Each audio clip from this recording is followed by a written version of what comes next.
내가 여호와를 항상 내 앞에 모시며 라는 제목으로 이 말씀 함께 나누고 또 한 주간 힘을 갖고 살기를 바라겠습니다. 어느 한 목사님이 세미나에 참석했습니다. 근데 세미나 강사가 사람들에게 오신 분들에게 물어봅니다. 여러분 어느 때 행복하세요? 물어봐요. 아무도 대답을 하지 않고 또 앞에 있는 분들에게도 물어보자. 그래도 여전히 대답을 하지 않습니다. 앞에 있는 청년에게 물어봅니다.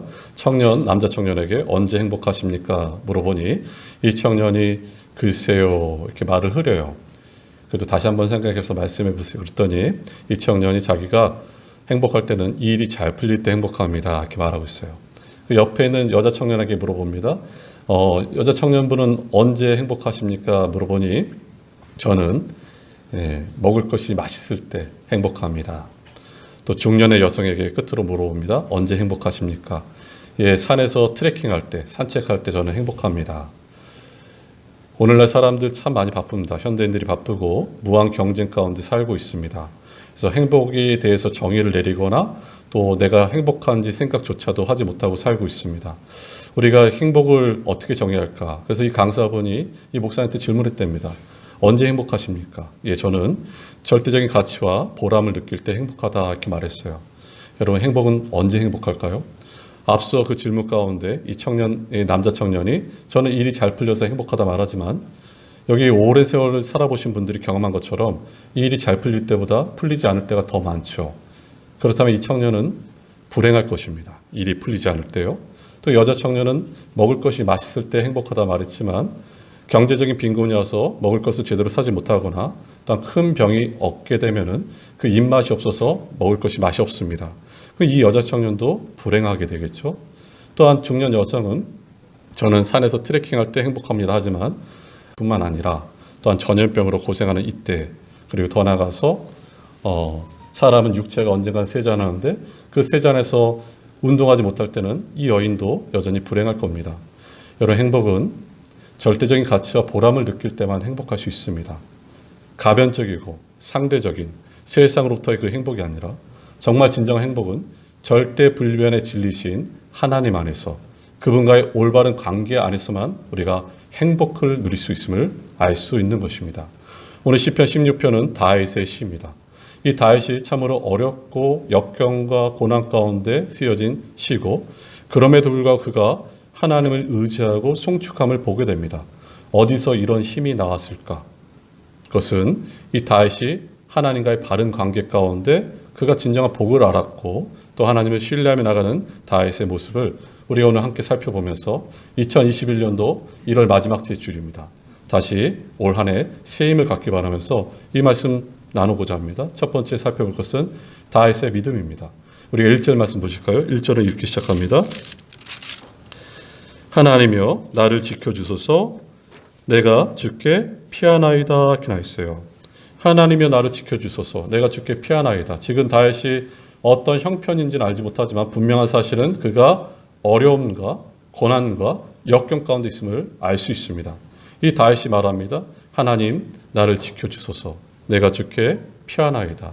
다윗은 시편 곳곳에서도 보면은 늘 하나님께 피합니다. 여러분 저와 여러분이 피할 곳은 어디겠습니까? 우리가 피할 것은 오직 하나님 품인 것을 알 수 있죠. 시편 61편 3절도 말합니다. 주는 나의 피난처시요 원수를 피하는 견고한 망대이심이라 이렇게 말하고 있어요. 다윗이 하나님께 피합니다. 우리의 피난처는 도피성 되시는 주님의 품인 것이죠. 그러면서 다윗이 이 믿음의 고백을 하죠. 2절 말씀 보실까요? 2절입니다. 내가 여호와께 아뢰되 주는 나의 주님이시오니 주밖에는 나의 복이 없다 하였나이다 이렇게 나있어요. 다윗이 고백합니다. 주는 나의 주님이시오니 두 번을 반복해서 고백합니다.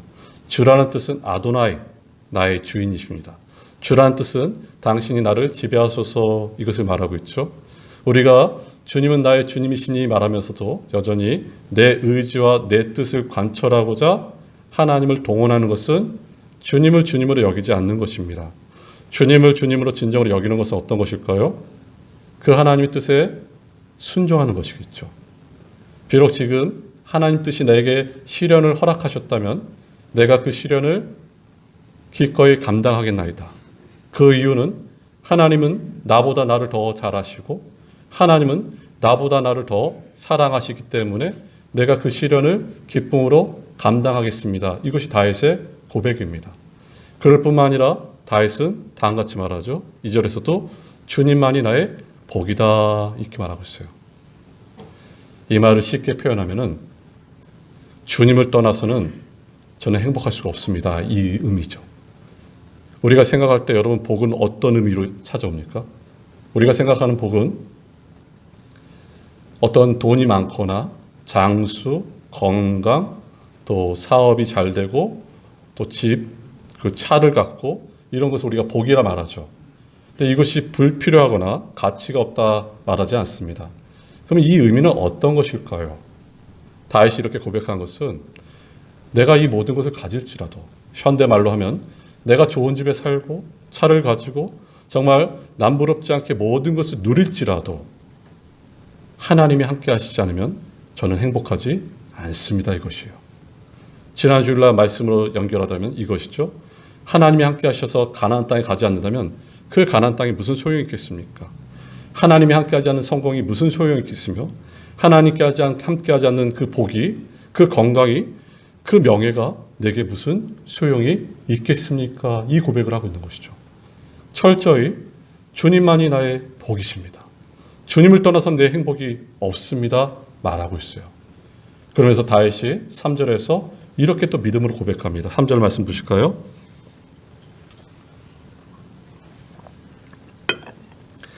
땅에 있는 성도들은 존귀한 자들이니 나의 모든 즐거움이 그들에게 있도다 이렇게 말합니다.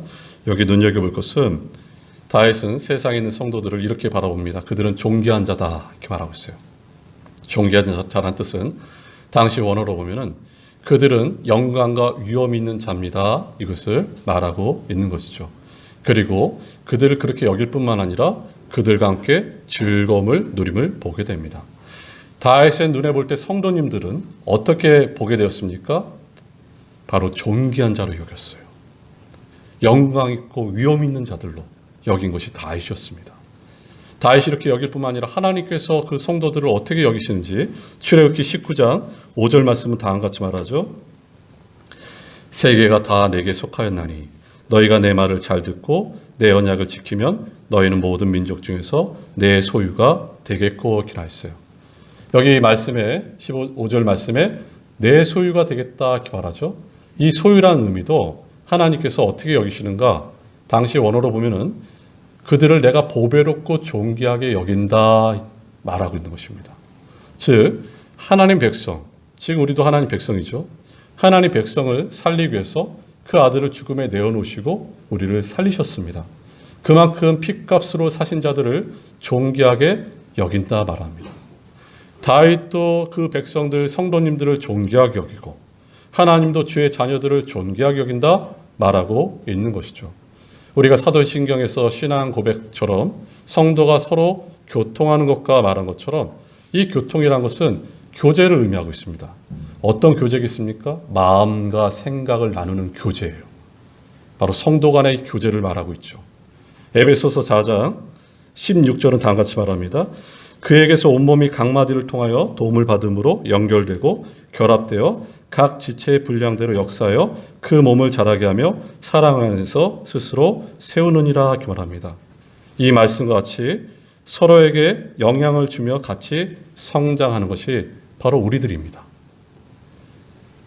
교회의 머리신 예수 그리스도, 우리는 각 지체가 되고 또 각 마디가 되어서 함께 성장하는 것이에요. 믿음이란 바로 이것입니다. 정말 믿음이 좋은 자란 어떤 자이겠습니까? 성도 한 사람 한 사람을 주께 대하듯 하는 자입니다. 무례하게 대하거나 그리고 억압하는 것이 아니라 정말 존귀하게 여기고 바로 성도를 대하는 태도임을 지금 다윗이 말하고 있는 것입니다. 그런 가운데 다윗이 다시 믿음의 고백을 하고 있어요. 4절 말씀 보면 다른 신을 섬기는 자는 괴로움을 얻을 것이다 말합니다. 당시에 얼마나 많은 혼합적인 사상이 많았겠습니까? 수많은 신들이 있었어요. 그런데 다윗은 고백합니다. 나는 오직 유일하신 여호와 하나님만을 섬기겠습니다 말하고 있습니다. 주일 무적이라고 들어보셨습니까? 유교 경전에 나오는 용어인데 주일 무적이라는 것은 주라는 핵심을 붙잡으면 무적, 절대로 움직이지 않겠다 이것이에요. 신앙이란 주일무적입니다. 우리 인생 가운데 여호와 하나님을 핵심으로 여기며 그분을 전부로 여기며 다른 것에 어떤 요동하거나 다른 것이 내게 올지라도 유혹을 받지 않고 흔들리지 않는 것이 바로 우리의 신앙입니다. 다윗은 지금 이 믿음의 고백을 계속해서 하고 있습니다. 그래서 6절은 다음과 같이 말하죠. 6절 한번 보실까요? 6절입니다.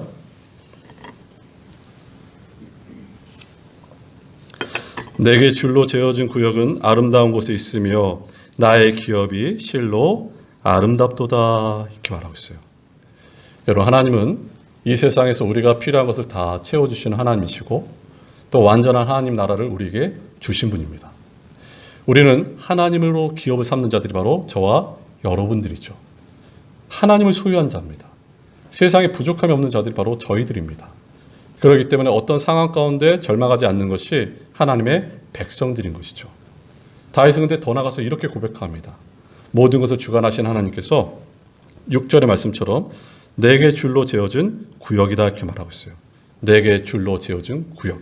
측량줄로 마치 구역을 정하듯이 내게 줄로 지어진 구역이라고 해요. 그럼 오늘날 말하면 이것이 어떤 것일까요? 내게 주어진 것. 나의 남편, 나의 아내, 나의 자식들, 또 내게 주신 건강, 또 내게 주신 물질, 또한 부, 또한 내게 주신 직장, 이것이 바로 내게 주어진 구역이다 이렇게 말하고 있어요. 마치 하나님께서 이렇게 말씀하시는 것 같죠? 너는 이만큼만 가지고 살아라, 또한 이만큼만 일하고 살아라, 이렇게 하나님께서 줄로 재어주신 것이다 이렇게 말하고 있어요. 그럼 우리는 어떻게 받아들이겠습니까? 다윗은 이렇게 받아들여요. 하나님께서 내게 주어진 그 구역, 줄로 재어주신 그 구역은 참으로 아름답습니다 말합니다. 여러분. 지금 내게 주어진 모든 것을 어떻게 살길 원하시냐면은 감사함으로 살길 원하시고 간증이 있길 바라고 또 하나님께서 내게 베푸신 것에 찬송하며 살기를 원하심임을 이 본문을 통해서 우리가 알 수 있는 것입니다. 여러분, 내게 주어진 것에 감사하셔야 돼요. 이것은 하나님께서 친히 우리에게 주신 구역입니다. 여러분. 하나님이 주셨어요. 그러므로 감사하며 나가는 것이죠. 근데 오늘날 많은 사람들은 어떻게 살고 있습니까? 여러분, 대한동경이라 들어보셨습니까? 대한동경이란 것은 이런 의미죠. 저 건너편을 동경하는 마음이 바로 대한동경입니다. 사람들은 끊임없이 내 삶에 만족하지 못하고 저 건너편을 동경합니다. 이런 의미가 있겠죠. 도시에서 지친 분들이 좀 여가를 보내고자 한 2, 3일 휴가를 내서 시골길을 가는데 그 차창 밖으로 시골 분들이, 농부들이 유유하게 일하는 모습을 보고 아, 참으로 평안해 보인다. 도시를 모든 것을 다 때려치고 정말 저 시골에서 가서 살고 싶구나. 이게 동경하는 것이죠. 반대로 시골 분들은 도시에서 오는 관광차가 다닐 때마다 참 저들은 삶의 팔자도 좋다. 어떻게 저렇게 놀러만 다닐 수 있을까 하면서 그것을 동경하는 것입니다. 여러분. 여전히 우리는 우리 삶에 만족하지 못하고 다른 것을 동경하는 것이 바로 이 대한동경인데요. 우리들의 삶도 마찬가지죠. 1억의 연봉을 받는 사람들 얼마나 행복할까 이런 생각을 합니다. 그리고 요새 뭐 연예인들 아파트나 이런 건물도 보면은 그 거실이 운동장 같잖아요. 그럼 저 연예인들이나 저 부자들은 얼마나 행복할까 이런 생각하는 것이 대한동경입니다. 하지만 여러분 보세요. 여기 계신 분들도 정말 말씀을 하지 않아서 그렇지 저분은 정말 부족함이 없어 보이고 모든 것이 참 행복해 보인다 할지라도 실질적으로 깊이 내면의 내용을 말을 듣다 보면은 정말 고난이 없는 분이 없습니다. 다 고생하고 다 고난이 있고 다 근심들이 있음을 보게 돼요. 그래서 인생은 마치 고난을 겪으러 온 것처럼 여겨질 때가 참 많음을 보게 되는 것이죠. 그래서 이런 말이 있지 않습니까? 수생순환이다. 생명을 받았으니 고난도 받는 것이다. 이렇게 말하고 있어요. 지금 다윗은 이 고백을 하고 있습니다. 지금 이가 편안한 이가 아닙니다. 어렵고 역경과 언제 죽을지 모르는 그 쫓겨다님 속에서 그가 고백한 것은 내게 주어진 그 줄로 재어진 구역이 너무나 아름답습니다. 하나님께 고백하고 있습니다. 그것은 내가 모든 것을 계획할지라도 하나님이 인도하심을 믿는 것이죠. 이 표현이 바로 잠언서 16장 9절은 다음과 같이 말하죠. 잠언서 16장 9절입니다. 사람이 마음으로 자기 길을 계획할지라도 그 걸음을 인도하신 자는 여호와이시니라. 우리가 계획할지라도 그 걸음을 인도하신 이는 여호와 하나님이십니다. 여러분. 하나님의 계획을 믿고 하나님께서 우리에게 베푸신 것을 믿고 나가는 것이 믿음입니다. 저와 여러분이 좀 들어보셨던 예화일 수 있습니다. 한 어린아이가 엄마랑 시장에 가요. 근데 시장에 갔는데 그 아이가 과일 가게 앞에서, 앵두 파는 가게 앞에서 이렇게 서 있어요. 근데 앵두가 너무 먹고 싶은 것이죠. 근데 엄마가 그냥 가자고 줘라도 아이가 그냥 계속 서 있어요. 그러니까 주인 아저씨가, 사장님이 이 아이에게 네 손으로 한 움큼 쥐어가 이렇게 말했어요. 근데 아이가 그래도 움직이질 않습니다. 아저씨가 또 말해요. 아니 네 손으로 잡아가. 근데 이 아이가 요동하지 않고 가만히 서 있어요. 그랬더니 이 아저씨가 웃으면서 이 녀석 봐라 하면서 그 주인 아저씨의 큰 손으로 이 아이에게 쥐어줬을 때 이 아이가 아저씨에게 웃으면서 감사하냐고 그 길을 나갑니다. 또 엄마가 물어보죠. 왜 조금 전에 아저씨가 너한테 말할 때 네 손이 아니라 아저씨 손으로 빌렸느냐 물어봤을 때 이 아이가 이렇게 말합니다. 저 아저씨의 손이 내 손보다 크잖아요. 이렇게 말해요. 여러분, 상징적인 의미가 있죠. 우리 손보다 하나님의 손이 더 큽니다. 우리 계획보다 하나님의 계획이 큽니다. 하나님의 계획은 우리가 신묘막측해서 다 헤아리지 못합니다. 그렇기 때문에 분명한 사실은 저와 여러분에 대한 하나님의 계획은 반드시 선하십니다. 그래서 그 상황 가운데 감사하며 사는 것이 바로 믿음으로 살아가는 길입니다. 두 번째, 그러면 첫 번째 다윗의 믿음에 대해서 살펴봤다면 이 믿음을 어떻게 현재화시킬 수 있을까? 이 믿음을 현재 가운데 어떻게 구체화시킬 수 있을까 해요. 다윗은 이렇게 고백하죠. 우리가 말하는 것처럼 7절 말씀 보실까요? 7절입니다.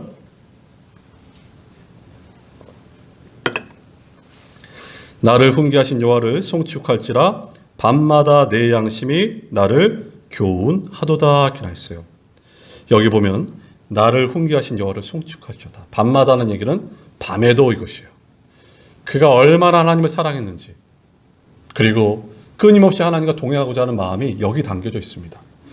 낮에뿐만 아니라 밤에도 하나님 말씀이 나를 훈계하시고 가르치기를 바란다는 것이죠.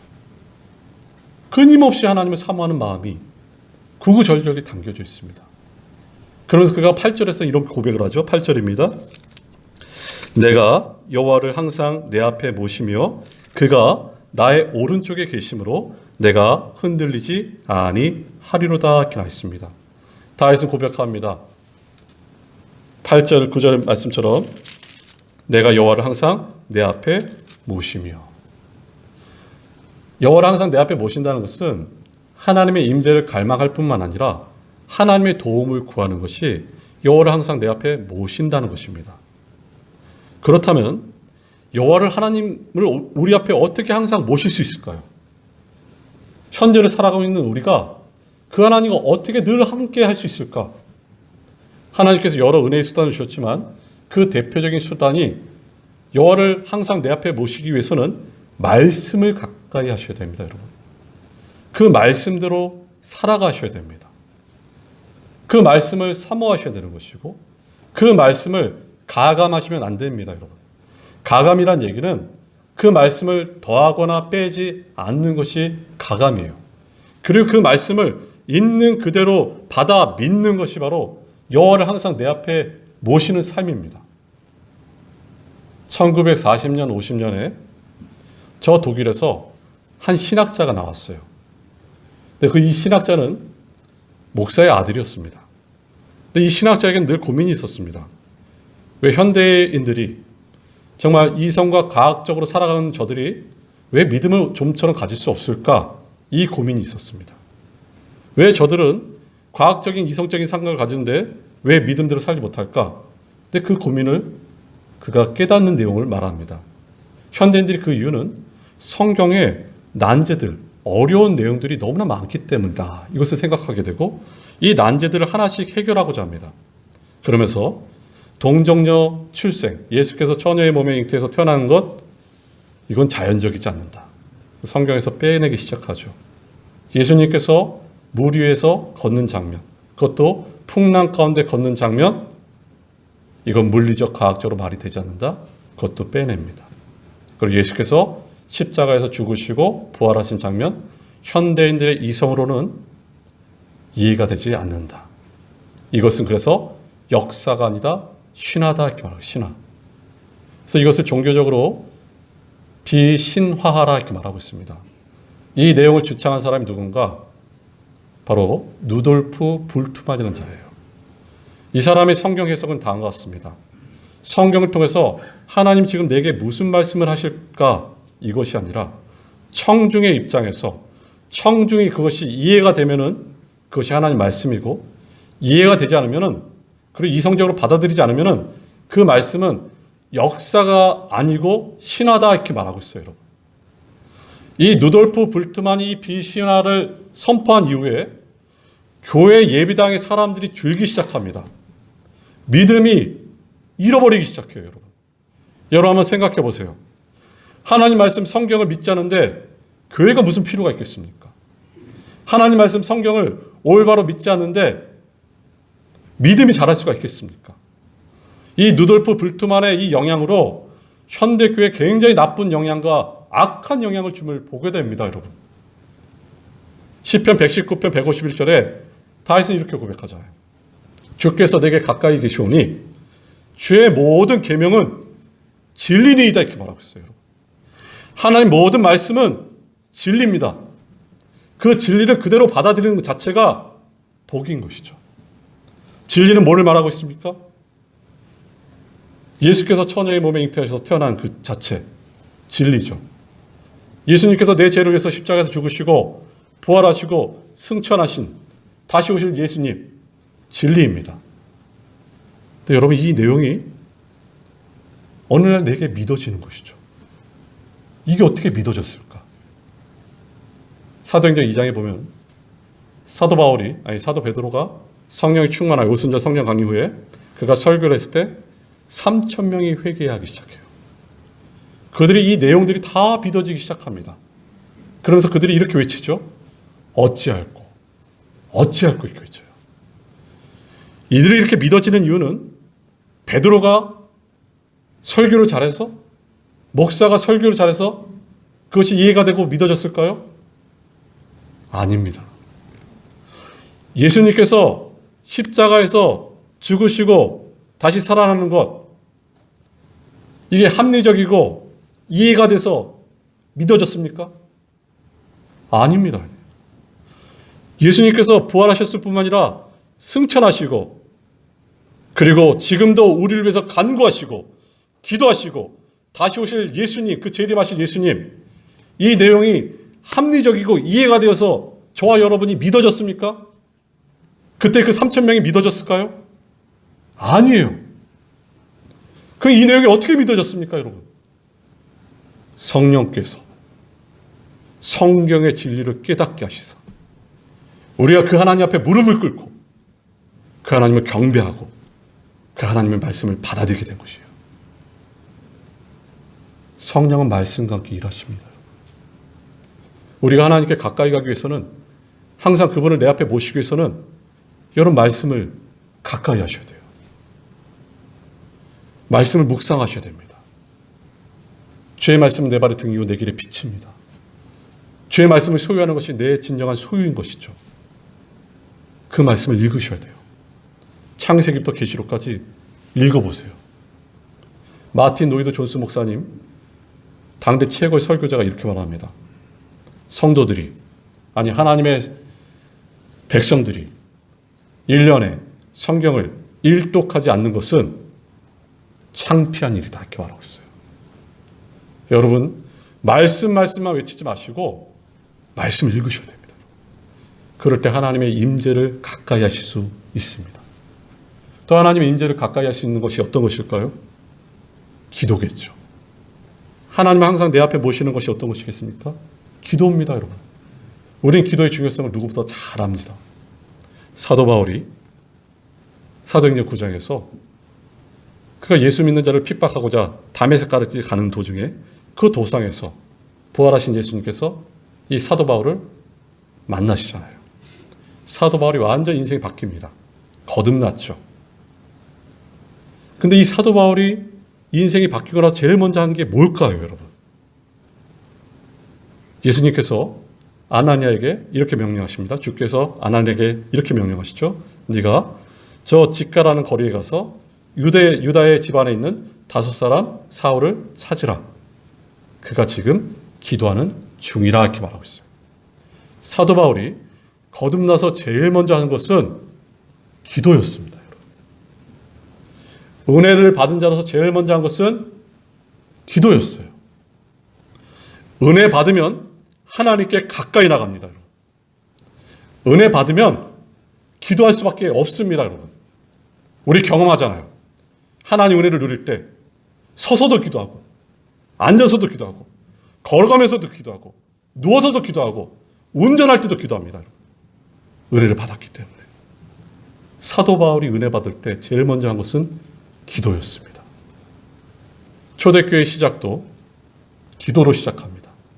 사도행전 1장에서도 예수께서 그 제자들에게 명령하시죠. 아버지께서 예비하신 주실 성령을 기다리라. 이들이 그 말씀 붙잡고 마가의 다락방에서 기도하기 시작합니다. 근데 이 마가의 다락방에서 기도할 때 1장 12절부터 14절까지 보면은 예수의 어머니와 그의 형제들이 나와요. 그래서 참 놀라운 것은 이 어머니와 그의 형제들이 이제 성경의 다음 장면에서 전혀 나오지 않고 이 장면이 마지막이었어요. 이 장면. 근데 이 마지막 장면에 이들이 행한 것은 어떤 것입니까? 기도였습니다. 기도. 끝까지 기도했어요. 저와 여러분이 자녀들에게 어떤 부모로 남겨주고 싶습니까? 만약에 어떤 분이 당신의 어머니는 어떤 분이셨어요? 물는다면 예, 우리 어머니는 평생을 하나님 말씀 붙들고 살다가 기도하다가 천국 가셨어요. 어느 목사님이 자신의 아버지를 이렇게 추억하십니다. 우리 아버지는 침상에서 기도하시다가 천국 가셨다는 거예요. 제가 잊지 못할 간증 중에 하나가 어떤 손자가 할머니를 잊지 못해요. 근데 할머니가 어떻게 돌아가셨는가? 무릎 꿇고 기도하다가 돌아가셨어요. 이 할머니 댁이 시골이었는데 오래전 얘기죠. 이 시골을 할머니 댁에 방문했는데 할머니가 계시지 않습니다. 그 할머니 어디 가셨을까 하고 연세 많으신 할머니가 이제 교회 가신 거죠. 교회 가봤더니 옛날 교회에는 마룻바닥이 있잖아요. 근데 할머니가 무릎 꿇고 그대로 기도하고 천국 가셨어요. 여러분 이게 복입니다. 저와 여러분이 끝까지 마지막까지 남겨야 될 것은 어떤 것일까요? 내가 생명 있는 한 계속 해야 될 게 어떤 것이겠습니까? 내가 그 하나님을 항상 모시기 위해서는 그 은혜를 받기 위해서는 누리기 위해서는 어떤 것을 해야겠습니까? 기도입니다. 기도. 근데 오늘날 우리 너무나 바쁩니다. 여러분. 바쁘다 해서 말씀과 기도가 뒤로 물러졌어요. 여러분 바빠도 우리가 필요한 건 다 합니다. 우리가 다시 우선순위를 잡기를 원하는데 바로 하나님 말씀과 기도로 여러분과 저의 삶이 항상 하나님을 모심으로 그분의 임재를 사모함으로 새 힘을 누리셔야 됩니다. 이게 바로 현재 믿음을 누리는 방법입니다. 끝으로 세 번째, 그럼 이 믿음의 결과는 어떤 것일까? 우리가 10절, 11절 한번 보실까요? 10절, 11절입니다. 제가 읽겠습니다. 이는 주께서 내 영혼을 수월에 버리지 아니하시며 주의 거룩한 자를 멸망시키지 않으실 것임이니이다. 이렇게 나와 있어요. 다윗은 계속해서 세 가지 확신을 나타내고 있습니다. 주께서 나를 수월에 버리지 않을 것입니다. 그리고 더 나아가서 내 몸이 썩지 않을 것이고 생명의 길로 나를 인도할 것입니다. 이렇게 말하고 있습니다. 이 말씀은 사도 베드로와 바울이 그리스도의 부활과 고난에 대해 예시해 주는 것으로 언급하고 있는데요. 사도행전 2장 29절 이하에 31절에 이렇게 표현하죠. 화면을 보실까요? 미리 본고로 그리스도의 부활을 말하되 그가 음부에 버림이 되지 않고 그의 육신이 썩음을 당하지 아니하리라 하시니 이렇게 나와 있어요. 주님은 어떤가 고난과 역경 가운데서도 요동치 않으시고 십자가에서 희생 제물이 되시사 우리에게 부활의 길을 열어놓으셨습니다.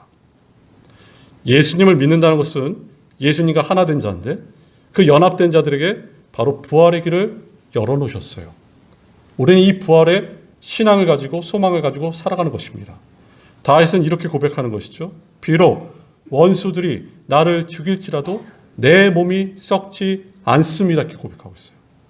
부활신앙입니다. 몇 주 전에 아브라함이 이삭을 모리아 산에서 번제로 바치려 할 때도 그가 어떻게 사랑하는 아들을 죽일 수가 있겠습니까? 근데 그 마음 가운데 이 믿음이 있었어요. 약속을 받으사 이 아들을 이삭을 죽일지라도 하나님께서 다시 살리는 부활신앙이 그들에게 있었습니다. 저와 여러분에게 필요한 것은 이것입니다. 우리가 믿음에 굳건해질 때 바로 부활신앙으로 부활을 소망할 뿐만 아니라 저 천국을 소망하며 나가는 것이죠. 그래서 11절 끝에는 주의 앞에는 기쁨이 있고 충만하고 또한 주의 오른쪽에는 영원한 즐거움이 있나이다 이렇게 말하고 있어요. 지금 이 길, 우리의 길에도 하나님이 우리와 함께 하실 뿐만 아니라 그 길은 영원하다고 말하고 있습니다. 저 천국, 저 내세는 영원한 즐거움이 있음을 다윗의 입술을 통해서 우리가 알 수 있는 것입니다. 여러분. 이 땅에 살아가면서 얼마나 많은 눈물이 있습니까? 아픔이 있고 고통이 있고 또한 믿으면 믿을수록 때로는 더 괴로워요. 하나님 말씀대로 살지 못하고 한쪽에서는 하나님의 법이 한쪽에서는 육신의 법이 늘 싸움으로 마치 바울의 고백처럼 오라 나는 공고한 자로다. 이 사망의 몸에서 누가 나를 건져내랴 이렇게 말하지 않습니까? 그리스도 예수 안에 있는 자는 결코 정죄함이 없듯이 바로 하나님께서 저 천국을 예비하사 그것은 눈물과 아픔도 없는 죽음의 두려움도 없는 그곳에 영원한 즐거움을 말씀하고 있는 것입니다. 기독교인들은 그래서 이 땅의 삶 가운데 때로는 어려움과 역경과 고난 가운데서도 기뻐할 수 있는 이유는 하나님이 나를 붙들고 계시기 때문입니다. 내 내면에서 기쁨이 흘러나오셔야 돼요. 교회를 다니는 분들, 교인이 아니라 그리스도로 살아가셔야 됩니다. 이런 자들의 얼굴은 기쁨이 나타나셔야 돼요. 교회를 다니는데 여전히 싸나우면 안 됩니다, 여러분. 내면에서 기쁨이 흘러나오셔야 돼요. 스데반이 예수 그리스도를 증거하다가 돌에 맞아 죽을 때 그의 얼굴이 천사와 같다 이렇게 말하고 있어요. 오늘날 교회들이 많은 지탄을 받고 있습니다, 여러분. 근데 다시 이런 소리를 들으셔야 돼요. 저 사람 정말 예수 믿는 것 같다. 왜냐하면 어떻게 저렇게 어려운 상황 가운데서도 저렇게 힘든 상황 가운데서도 저렇게 굳세게 당당하게 얼굴에 기쁨으로 살 수가 있을까? 이게 바로 예수 믿는 사람들의 모습입니다. 여러분. 이렇게 살아갈 수 있는 이유는 이 모든 만물을 우리 아버지가 만드셨고 이 모든 만물을 지금도 아버지가 주관하고 계시기 때문이죠. 그래서 끝으로 한 목회자의 간증을 통해서 말씀 마무리하고자 합니다. 이 목사님 이제 나이가 지긋하게 드시고 자신이 예전에 목회하면서 목회자들은 장례를 많이 인도합니다. 근데 이 목사님도 참 지혜로우셔서 장례를 인도하기 전에 그 가정에 고인이 평상시에 불렀던 찬송이 무엇입니까? 물어보세요. 그러면 그 찬송을 듣고 장례 가운데 그 찬송을 부르면 아버님이 좋아하셨던 찬송입니다. 어머님이 좋아하셨던 찬송입니다. 함께 부르면 너무너무 은혜가 된다는 것이죠. 근데 어느 날 장례 소식을 접하게 되고 이제 그 장례식장 가는데 그 집안의 그 어머니, 연세 많으신 어머니는 믿음이 참 좋으셨어요. 근데 아버님은 연세가 많으셔서 돌아가셨는데 교회에 이제 출석만 하신 분이었습니다. 그래서 이 목사님이 이제 아버님이 돌아가셨는데 자녀들에게 물어봅니다. 아버님이 평상시에 좋아하시는 찬송이 무엇입니까? 물어봤어요. 근데 자녀들이 선뜻 대답을 하지 못합니다. 그리고 회의를 해요. 우리 아버지가 평상시에 좋아하셨던 찬송이 뭐였지? 글쎄 하는데 막내딸이 이렇게 말합니다. 우리 아버지 평상시에 웅얼웅얼하면서 불렀던 찬송이 있었다고요. 그게 뭐냐? 참 아름다워라. 참 아름다워라 주님의 세계는. 목사님, 저희 아버지가 이 찬송을 참 좋아했습니다. 그래서 목사님이 장례 가운데 부릅니다. 아버님이 평상시에 불렀던 찬송입니다. 장례식장과는 그렇게 맞지 않은 찬송이지만 여러분, 아버님이 좋아하셨던 찬송 우리가 부릅시다. 참 아름다워라 주님의 세계는. 여러분, 장례 가운데 은혜가 흘러 넘쳤습니다. 참 아름다워라 주님의 세계는. 다른 말로 하면 이 모든 세계 아버지가 만든 세계입니다. 이 모든 세계 하나님이 주관하는 세계입니다. 그러니 이 모든 세계가 참으로 아름답습니다. 여러분, 이런 신앙을 고백하는 자체가 복입니다. 하나님의 아름다움을 표현하는 것이 복입니다. 오늘 말씀을 정리하면 이렇습니다. 그 어려움과 역경과 난각 가운데 다윗은 이렇게 고백하고 있어요. 주는 나의 주님이시오니 주밖에는 나의 복이 없나이다. 주께서 내게 주어진 구역은 참으로 아름답나이다. 내가 항상 하나님을 내 앞에 모시는 그 방법은 말씀과 기도를 가까이 해주시고, 또 우리의 믿음이 확고할 때 부활신앙으로 우리가 살아갈 수 있습니다. 주께서 나를 음부의 수월에 버리지 않을 뿐만 아니라 내 몸이 썩지 않을 뿐만 아니라 나를 생명의 길로 인도하심을 믿고 나가는 것이 바로 기독교인입니다. 2021년도 하나님을 더욱더 가까이 나가길 바라면서 우리 이 시간에 잠시 말씀 생각하면서 함께 작은 소리라도 기도하며 나가겠습니다. 기도하겠습니다.